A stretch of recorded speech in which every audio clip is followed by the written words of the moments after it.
Have you been unusually irritated lately? Or maybe have some unexplained back and neck pain? Believe it or not, you might be stressed out and you don't even know it. By the end of this episode, you'll know 18 symptoms of stress, so you'll be able to catch it early enough before it becomes that overwhelming, really awful, anxious feeling we all hate.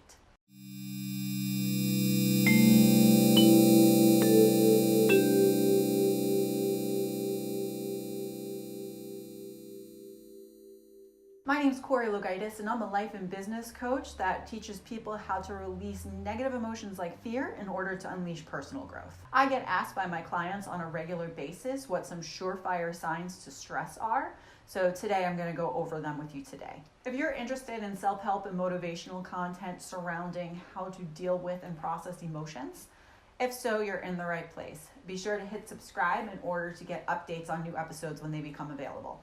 So there are 18 fairly specific signs that could be a signal that you're stressed out and you're not even aware of it.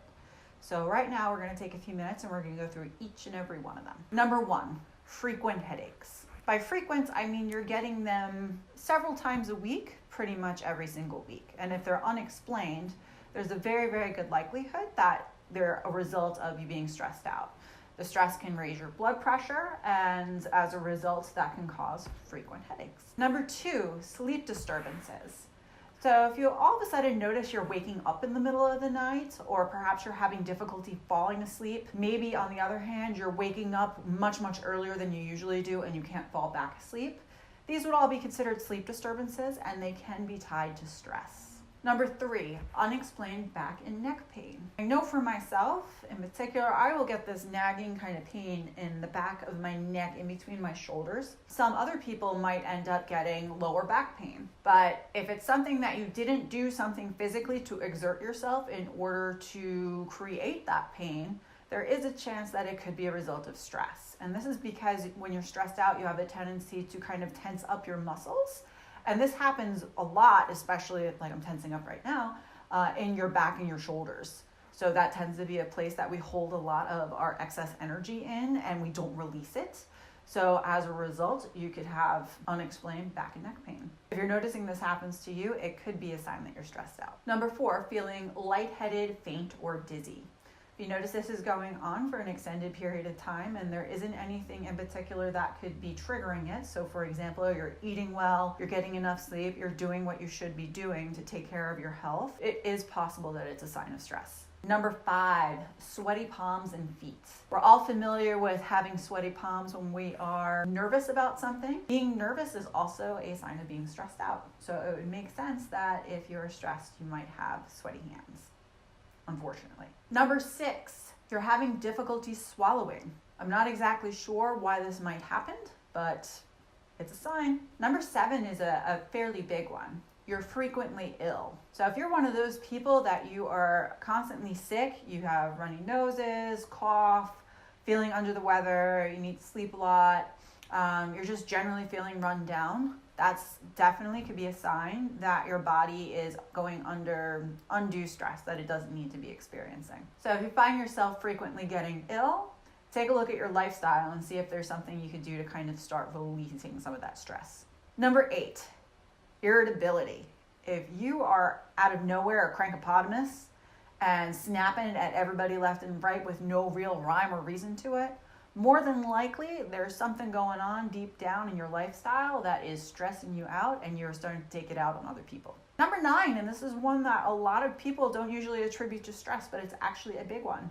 Gastrointestinal distress. One of the first places people will sense anxiety is actually in their stomach, that churning, uncomfortable feeling. People hold that excess stress energy kind of in their stomachs. If you notice you're having difficulty digesting certain foods, belching, just overall gastrointestinal distress, you might be stressed out, not just gastrointestinally, that is. Number 10, you're starting to excessively worry. So if you're not generally an anxious person, but all of a sudden you're starting to worry about every single thing under the sun, more than likely, you may not have noticed it sneak up on you, but something that's going on in your life is starting to stress you out. And it's carrying into other parts of your life that you weren't aware of.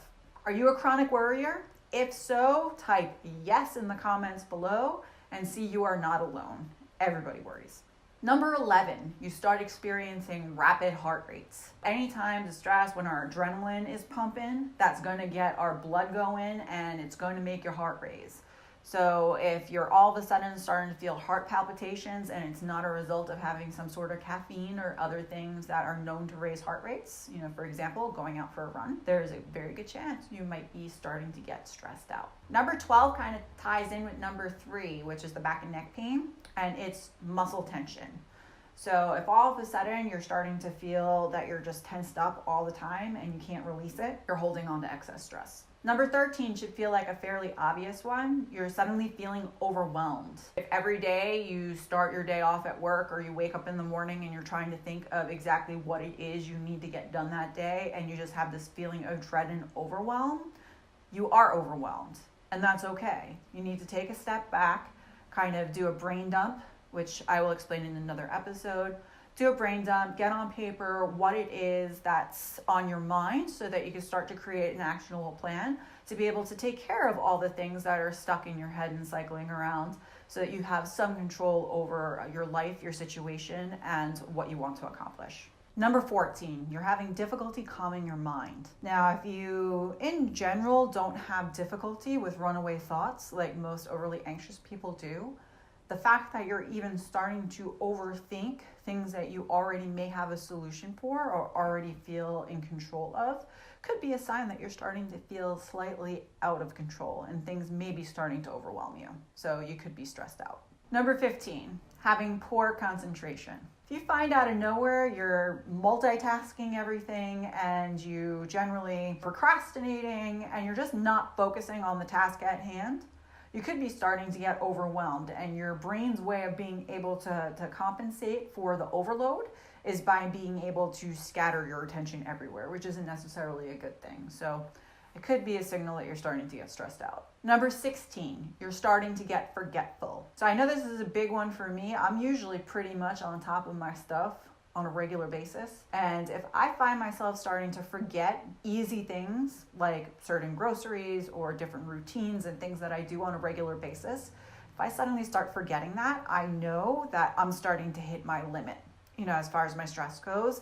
And I make it a point to kind of take a few steps back, reevaluate what's going on, and really kind of double down on my self-care. Number 17, low energy. A lot of us would attribute low energy to not getting enough sleep. But truth is, there's been a lot of signs in this 18-sign roundup that will contribute to poor sleep, including number 2, sleep disturbances. With that in mind, it's obvious you're going to have low energy. So if you're starting to feel kind of run down and not feeling like yourself, you could be stressed out. Number 18, loss of sexual desire. Now, come on. If there's anything that's supposed to be fun, that's supposed to pump you up, that's supposed to make you feel good, it's sex, right? So if you find that that's something you usually enjoy, but all of a sudden you want absolutely nothing to do with it, you don't want anybody to touch you, you don't want to be around anybody, that desire is just completely and utterly gone. Hate to break it to you, but you may be stressed out. So that sums up the 18 surefire signs that you're beginning to get really stressed out. Did you find this video valuable? If so, be sure to hit like if you liked it and dislike if you didn't. I'd really love to hear what you thought. Also, if you know somebody who's stressed out on a regular basis, please be sure to share this video with them. I'd really appreciate it. Ready for even more information on stress and emotional management? Head on over to my website at www.corrielo.com and take the emotional personality quiz. You'll not only find out your emotional personality type, but you'll be opted into my email list to receive tools and resources on how to manage it. I look forward to connecting with you on there.